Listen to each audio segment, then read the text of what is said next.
Hello friends, स्वागत है सभी का मेरे YouTube channel SB coaching classes पर।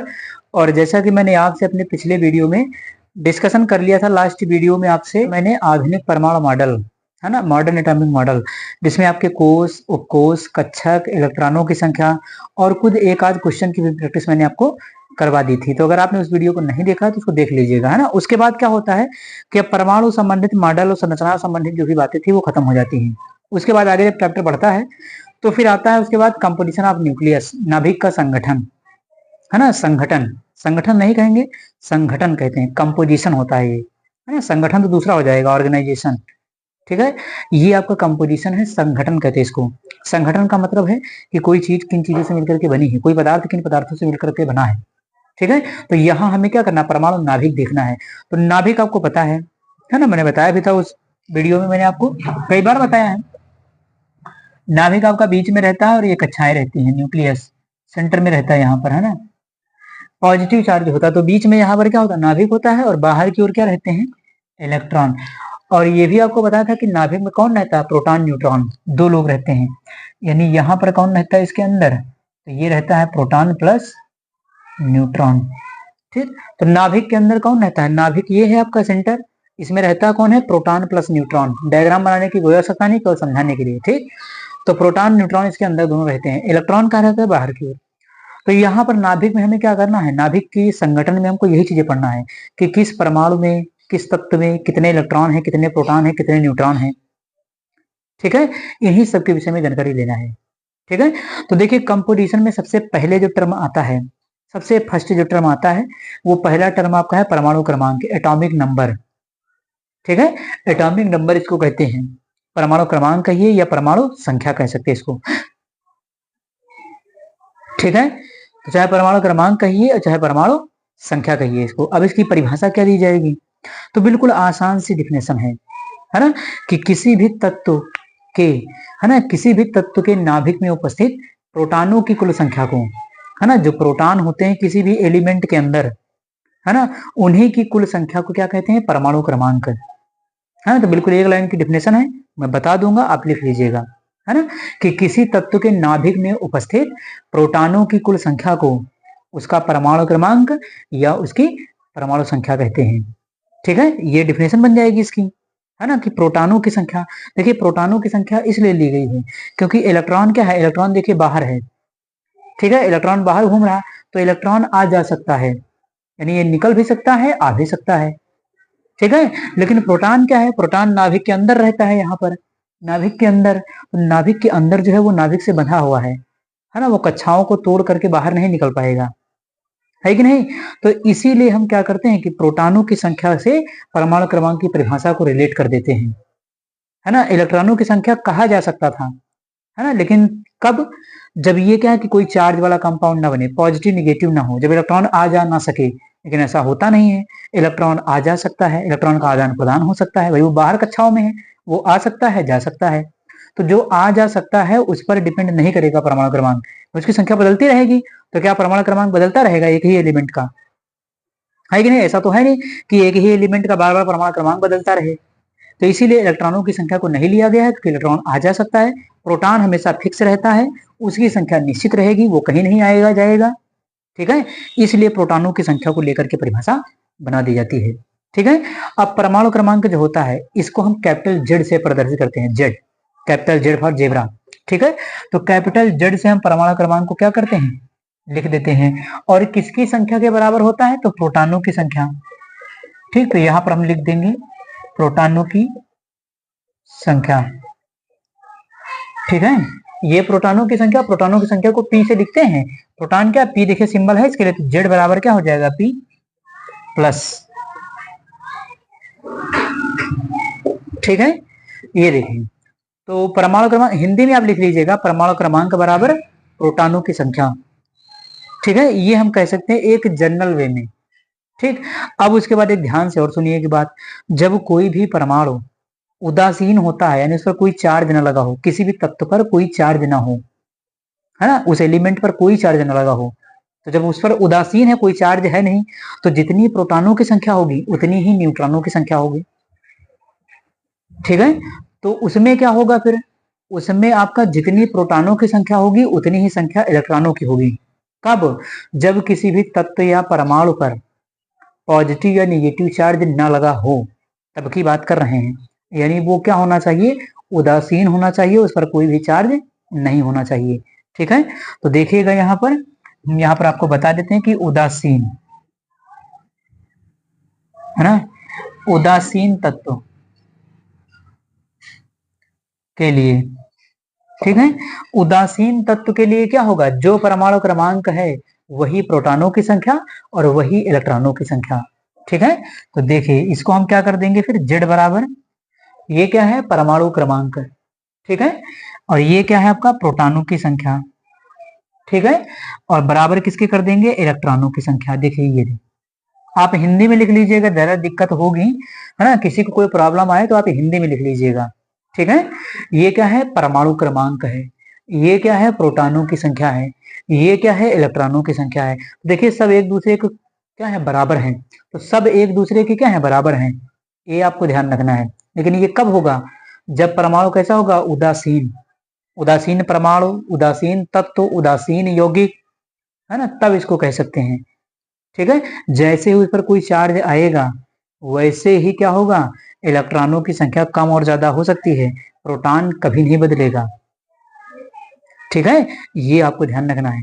जरा एक एग्जांपल देखिए, मैं आपको बताता हूं। जैसे देखिए इस जगह पर मैंने एग्जांपल ले लिया, यहाँ पर ये देखिए नाइट्रोजन है आपका, नाइट्रोजन का ये यहाँ पर जो संख्या लिखी है वो क्या है? परमाणु क्रमांक, है ना। एक चीज ये भी समझ लीजिए, यहाँ ये देखिए, ठीक है, तो किसी भी तत्व को इस प्रकार से रिप्रेजेंट करते हैं। जब किताब वगैरह में आप देखेंगे तो आपको एक मिलेगा सिंबल एक्स, एक्स का मतलब कोई तत्व मान लेते हैं, ठीक है, और यहाँ पर लिख देते हैं जेड। ये जेड क्या है? परमाणु क्रमांक। और यहाँ पर लिख देते हैं ए, ये ए क्या है? परमाणु भार। ठीक है, तो ये परमाणु क्रमांक है, ये परमाणु भार है। इसका क्या मतलब है?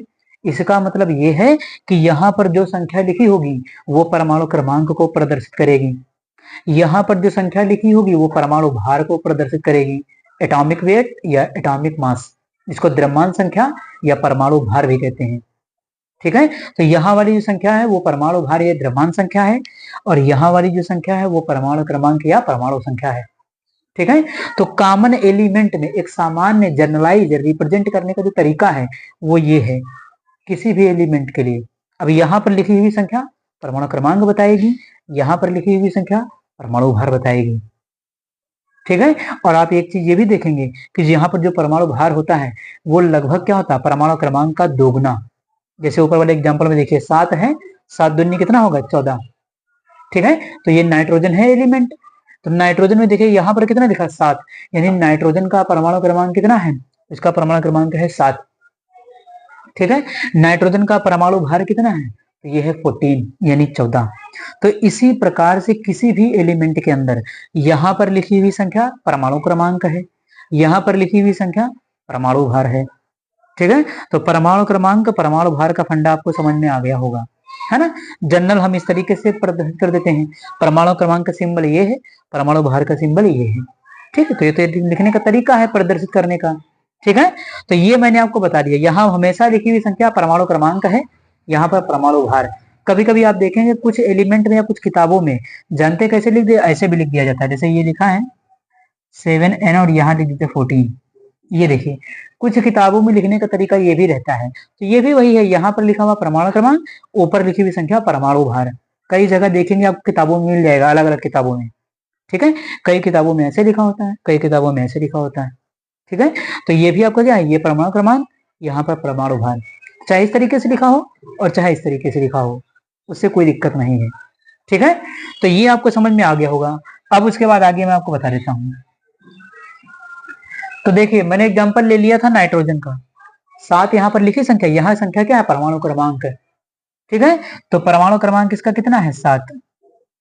तो मैंने अभी बताया इस पर कोई चार्ज तो है नहीं, इस पर कोई चार्ज तो लगा नहीं प्लस माइनस, तो जब चार्ज नहीं है तो जितना परमाणु क्रमांक है उतने ही इलेक्ट्रॉन उतने ही प्रोटॉन। ठीक, तो यहाँ पर देखिए परमाणु क्रमांक कितना है? 7 है, तो प्रोटॉन कितने होंगे? प्रोटॉन भी आपका कितना होगा? 7, यानी ये नहीं बदलने वाला है। चार्ज कोई है नहीं तो इलेक्ट्रॉन की संख्या भी क्या रहेगी, सेम रहेगी। ठीक, तो इलेक्ट्रॉन की संख्या यहाँ पर कितनी है, 7। तो जितना परमाणु क्रमांक उतना ही प्रोटॉन उतना ही इलेक्ट्रॉन। ठीक है, तो इस तरीके से इलेक्ट्रॉन प्रोटॉन को हम प्रदर्शित करते हैं। ठीक है, अब उसके बाद एक पार्टिकल और होता है न्यूट्रॉन। अगर न्यूट्रॉन आपको निकालना होता है किसी भी में तत्व में, अगर न्यूट्रॉन पूछ ले तो न्यूट्रॉन के लिए क्या करते हैं, परमाणु भार से परमाणु क्रमांक को घटाते हैं। देखेगा, है ना, फार्मूला मैं आपको बता देता हूँ। जैसे न्यूट्रॉनों की संख्या, तो ये है आपका परमाणु भार, ए क्या है, परमाणु भार। यहाँ पर लिखी हुई संख्या देखिए, ऊपर भी मैंने पीछे बताया था आपको, यहाँ पर लिखी हुई संख्या परमाणु भार, ये परमाणु क्रमांक। ठीक है, तो परमाणु क्रमांक को हम किसे लिखते हैं, जेड से। ठीक है, तो ये देखिए ए माइनस जेड। तो न्यूट्रॉन की संख्या निकालने के लिए ये कर देंगे, है ना, आप हिंदी में लिख लीजिएगा, कोई दिक्कत नहीं। परमाणु भार माइनस परमाणु क्रमांक। ठीक है, या इस जेड की जगह पर प्रोटॉन तो कभी नहीं बदलता है, तो हम पी भी लिख सकते हैं, है ना, पी प्लस, यानी इसको आप ऐसे भी बना सकते हैं, है ना। न्यूट्रॉन निकालने के लिए ए और माइनस क्या है आपका पी प्लस, ये देखिए। ठीक, तो न्यूट्रॉनों की संख्या इस प्रकार से कैलकुलेट करके लिखा जा सकता है। मान लिया किसी में परमाणु क्रमांक न बताए, प्रोटॉनों की संख्या कह दे, अगर आपको समझ में आ गया तो आप जान जाएंगे कि प्रोटॉनों की संख्या ही तो परमाणु क्रमांक होती है। ये जितना परमाणु क्रमांक होता है, प्रोटॉनों की संख्या हमेशा उतनी रहती है। इलेक्ट्रॉन की बदल सकती है, वो कंडीशन पर डिपेंड है, प्लस माइनस चार्ज पर डिपेंड है, लेकिन प्रोटॉन कभी नहीं बदलता। तो आप क्या करेंगे, परमाणु भार से प्रोटॉनों की संख्या घटा दीजिए, तो वहां पर न्यूट्रॉनों की संख्या निकल आएगी बिल्कुल आसानी से। ठीक है, तो इस प्रकार से किसी भी एलिमेंट के अंदर इलेक्ट्रॉन, प्रोटॉन, न्यूट्रॉन का कैलकुलेशन हम कर सकते हैं। ठीक है, तो आप क्या करिए, थोड़ा सा स्क्रीनशॉट ले लीजिए, फिर मैं इसको आगे सॉल्व करके बताता हूँ आपको। तो चलिए अब क्या करते हैं, इसमें न्यूट्रॉन की संख्या को निकाल के दिखाते हैं, है ना। तो न्यूट्रॉन अगर निकालना है तो अभी बता दिया मैंने फॉर्मूला आपको, परमाणु भार माइनस परमाणु क्रमांक, है ना। तो परमाणु भार इसका कितना 14 है और परमाणु क्रमांक कितना है 7 है। घटा देंगे तो यहाँ भी n की वैल्यू भी कितनी आ जाएगी 7, यानी यहाँ पर न्यूट्रॉनों की संख्या भी कितनी है, तो 7 है। यानी इलेक्ट्रॉन, प्रोटॉन, न्यूट्रॉन सबकी संख्या कितनी हो गई, 7 हो गई। ठीक है, तो इस प्रकार से किसी भी एलिमेंट के अंदर इलेक्ट्रॉन, प्रोटॉन, न्यूट्रॉन की संख्या निकाल सकते हैं। कब, जब उस पर कोई चार्ज ना लगा हो। ठीक है, अब अगर उस पर कोई चार्ज लगा होगा तो कैसे कैलकुलेशन होगा, तो अब उसके बाद क्या करना है, उसके बाद मैं इसको एग्जांपल को इरेज करके फिर थोड़ा सा परमाणु भार के बारे में बताता हूँ, और ये परमाणु भार का फार्मूला कैसे बनेगा, है ना, उसको भी मैं आपको बता देता हूँ। ठीक है, तो देखिएगा।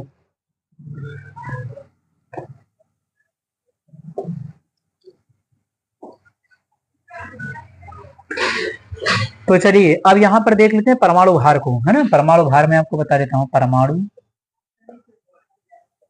भार जिसको हम लिखते हैं ए से, या इसी को एक और नाम देते हैं द्रव्यमान संख्या। ठीक, द्रव्यमान संख्या। ठीक, परमाणु भार को कैपिटल ए से लिखते हैं। एटॉमिक वेट कह सकते हैं इसको, परमाणु भार के लिए एटॉमिक वेट, द्रव्यमान संख्या के लिए मास नंबर। ठीक है, इसको क्या लिखेंगे, मास नंबर, तो मास नंबर कहेंगे या एटॉमिक वेट कहेंगे। ठीक है, तो परमाणु भार को ए से लिखते हैं। अब ये देखिए परमाणु भार क्या होता है, तो किसी भी एलिमेंट के अंदर प्रोटॉन और न्यूट्रॉन की संख्या का योग, यानी जितने प्रोटॉन होते हैं और जितने न्यूट्रॉन होते हैं, प्रोटॉन न्यूट्रॉन को आप जोड़ दीजिए, आपको परमाणु भार मिल जाएगा। तो परमाणु भार के लिए सिंबल क्या है, ए है। निकालने के लिए क्या करना पड़ेगा, तो प्रोटॉनों की संख्या, न्यूट्रॉनों की संख्या जोड़ दीजिए, परमाणु भार मिलेगा। तो P प्लस और ये कितना हो जाएगा N, ये देखिए। तो परमाणु भार निकालने का फार्मूला ये है, या द्रव्यमान संख्या निकालने का फार्मूला ये है, हिंदी में लिख लीजिएगा, है ना, कि परमाणु भार बराबर प्रोटॉनों की संख्या प्लस न्यूट्रॉनों की संख्या, दोनों को ऐड कर दीजिए, आपको मिल जाएगा कि तत्व का द्रव्यमान संख्या या तत्व का परमाणु भार कितना है। ठीक है, तो ये फार्मूला हो जाएगा द्रव्यमान संख्या निकालने। ठीक, अब उसके बाद एक और प्रश्न मैं लेकर के आपको समझा देता हूँ, प्लस या माइनस वाला। उदासीन के लिए तो मैंने बता दिया आपको, इलेक्ट्रॉन, प्रोटॉन, न्यूट्रॉन बराबर होंगे, है ना, इलेक्ट्रॉन, प्रोटॉन हमेशा बराबर होंगे। न्यूट्रॉन को तो नहीं कहेंगे, न्यूट्रॉन तो एटॉमिक वेट पर डिपेंड करता है, वो तो अलग हो जाएगा। ठीक है, लेकिन न्यूट्रॉन, प्रोटॉन हमेशा बराबर होंगे। अब जरा कोई आयनिक वाला कंपाउंड ले लेते हैं, जैसे देखिएगा यहाँ पर ध्यान से, एग्जाम्पल के लिए आपका जैसे एल्यूमिनियम है है ना, इस पर लगा दिया मैंने 3 चार्ज, यहाँ लिख दिया 27। देखिए एक एग्जांपल ले लिया, एल्यूमिनियम पर ट्रिपल प्लस लगा है, 3 प्लस का चार्ज लगा, और यहाँ पर परमाणु भार लिख दिया, यहाँ पर परमाणु क्रमांक लिख दिया। अभी पीछे बताया कि ऐसे भी लिख सकते हैं इसको, ठीक है। तो ये हो गया। अब इसमें कहा गया आपसे कि इलेक्ट्रॉन प्रोटॉन न्यूट्रॉन की संख्या बताइए, ठीक है। तो मैंने यहाँ पर देखा कि प्रोटॉन की संख्या कभी नहीं बदलती, चाहे प्लस चार्ज लगा हो चाहे माइनस चार्ज लगा हो। अब ध्यान क्या करना पड़ेगा, ध्यान ये देना पड़ेगा कि अगर प्लस चार्ज लगा है तो प्लस का मतलब है इलेक्ट्रॉन चले गए, और अगर माइनस चार्ज लगा है तो इसका मतलब इलेक्ट्रॉन आ गए, ठीक है। तो प्लस का मतलब जाना, माइनस का मतलब आना। जितना प्लस चार्ज लगा होगा उतने इलेक्ट्रॉन चले गए, उतने इलेक्ट्रॉनों की कमी हो गई। जितना माइनस चार्ज लगा होगा उतने इलेक्ट्रॉन आ गए, उतने इलेक्ट्रॉनों की अधिकता होगी। तो जब आप इलेक्ट्रॉनों की संख्या लिखेंगे तो जितना पॉजिटिव चार्ज होगा परमाणु क्रमांक से उतना घटा दीजिएगा और इलेक्ट्रॉनों की संख्या लिख दी जाएगी, ठीक है। तो ध्यान से देखिए। अब देखिए यहाँ पर सबसे पहले क्या करते हैं, जेड, वही परमाणु क्रमांक कौन है, यहाँ पर लिखी हुई संख्या कितना 13 है, तो ये देखिए 13, एक तो क्लियर हो गया। यहाँ पर लिखी संख्या परमाणु क्रमांक, ठीक है। उसके बाद क्या करेंगे, अब हमको लिखना प्रोटॉनों की संख्या। तो मैंने बता दिया प्रोटॉन की संख्या कभी नहीं बदलती, चाहे 1 प्लस लगे, चाहे 50 प्लस लगे, चाहे 1 लाख प्लस लगे, चाहे माइनस लग जाए 100 200 जितना भी माइनस लग जाए, प्रोटॉन की संख्या से प्लस माइनस चार्ज से कोई मतलब नहीं होता है, ठीक है। प्रोटॉन की संख्या कभी नहीं बदलती, तो प्रोटॉन की संख्या हमेशा परमाणु क्रमांक के बराबर रहेगी 13, ठीक। तो प्रोटॉन कितना रहेगा 13, ठीक है। प्रोटॉन की संख्या कभी भी बदलती नहीं है, ठीक। उसके बाद देखिए अब इलेक्ट्रॉनों की संख्या का नंबर आया, तो मैंने बता दिया इलेक्ट्रॉन की संख्या जब चार्ज लगा होगा तो ध्यान देना है आपको, जितना प्लस चार्ज लगा है उतने इलेक्ट्रॉन माइनस कर दीजिए परमाणु क्रमांक से, जितना निगेटिव चार्ज लगा है उतने इलेक्ट्रॉन जोड़ दीजिए परमाणु क्रमांक में, ठीक है। तो देखिए इलेक्ट्रॉन की संख्या क्या बनेगी, इलेक्ट्रॉन की संख्या देखिए परमाणु क्रमांक कितना 13 है, अगर चार्ज ना होता तो इलेक्ट्रॉनों की संख्या 13 होती, लेकिन यहाँ चार्ज लग गया, कौन सा लगा है, वो भी प्लस का। प्लस का मतलब इलेक्ट्रॉन चले गए, कितने चले गए, तो जितना प्लस लगा है 1 2 3, 3 इलेक्ट्रॉन चले गए, यानी 13 में से 3 इलेक्ट्रॉन चले गए तो कितने बचे 10, तो यहाँ पर क्या हो जाएगा 10। जितना प्लस लगा है परमाणु क्रमांक में उतना घटा दीजिएगा, जितना माइनस लगा होगा परमाणु क्रमांक में उतना जोड़ दीजिएगा, ठीक। तो 13 थे, 3 घटा दिया, प्लस लगा, प्लस का मतलब चले गए, 3 लगा तो 3 चले गए, तो कितना बचा 10, ठीक। तो इलेक्ट्रॉन प्रोटॉन की संख्या आपकी ये हो गई। अब न्यूट्रॉन की संख्या पूछ ले आपसे, न्यूट्रॉन की संख्या, तो न्यूट्रॉन के लिए मैंने बता दिया परमाणु भार माइनस परमाणु क्रमांक, ठीक। परमाणु भार कितना है 27, परमाणु क्रमांक कितना है 13, तो घटा दीजिए 27 माइनस 13, कितना बचेगा 14, तो 14 आपका आ गया, ये देखिए। तो इस तरीके से प्लस वाले कंपाउंड में मैंने क्या किया, आपको इलेक्ट्रॉन प्रोटॉन न्यूट्रॉन निकाल करके बता दिया है, ठीक है। इस प्रकार से सवाल के अंदर इलेक्ट्रॉन प्रोटॉन आपको निकालना पड़ेगा, ठीक है। तो आप इसका स्क्रीनशॉट ले लीजिए, फिर उसके बाद एक निगेटिव चार्ज वाला एग्जांपल मैं आपको बता देता हूं।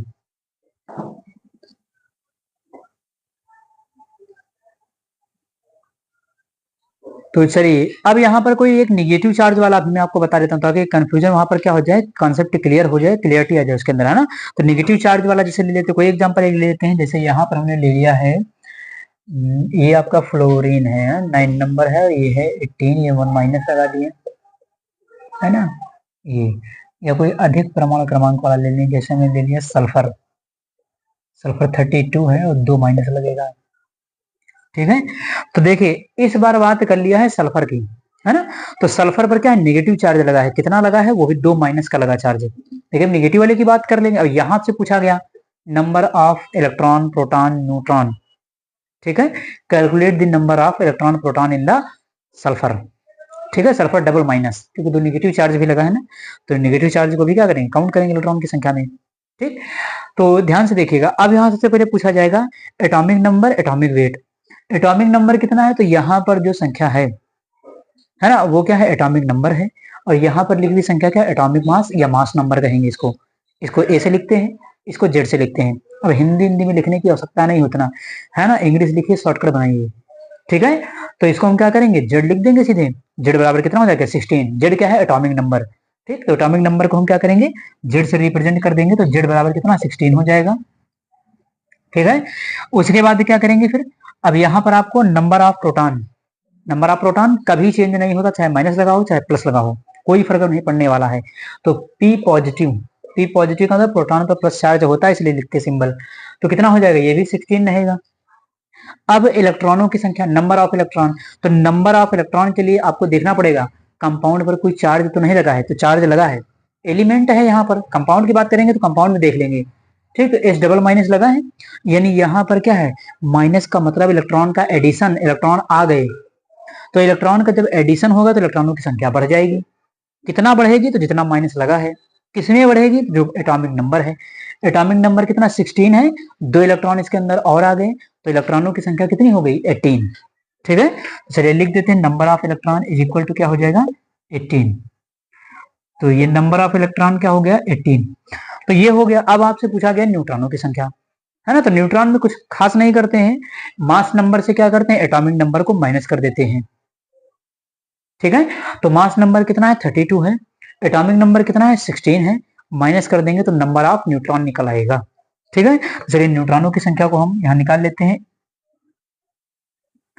n इज इक्वल टू कितना है, 32 है, और ये माइनस का 16 है, तो कितना आ जाएगा, 16। यानी number of neutron is equal to कितना आ गया, 16। तो 16 आ गया, देखिए आपका। ठीक है, तो नंबर ऑफ न्यूट्रॉन कितना आ गया, 16। अब देखिए एक छोटी सी बात और ध्यान रखिएगा, कहीं कहीं किताबों में, अलग अलग किताबों में n के ऊपर 0 लगा होता है, तो n को 0 बना करके लिख देंगे तो कोई दिक्कत नहीं है, कोई चार्ज होता नहीं तो 0 मान ले लेता है, और सीधे अगर n ऐसे लिख देंगे तब भी कोई बहुत बड़ा फर्क नहीं पड़ने वाला है। ठीक है, तो इस प्रकार से क्या करते हैं, हम क्वेश्चन को सॉल्व कर लेते हैं। तो प्लस माइनस उदासीन तीनों मैंने आपको बता दिया, number of electron proton neutron calculate करने का। तो अब इसका स्क्रीनशॉट ले लीजिए, फिर उसके बाद एक क्वेश्चन मैं आपको प्रैक्टिस करवा देता हूं।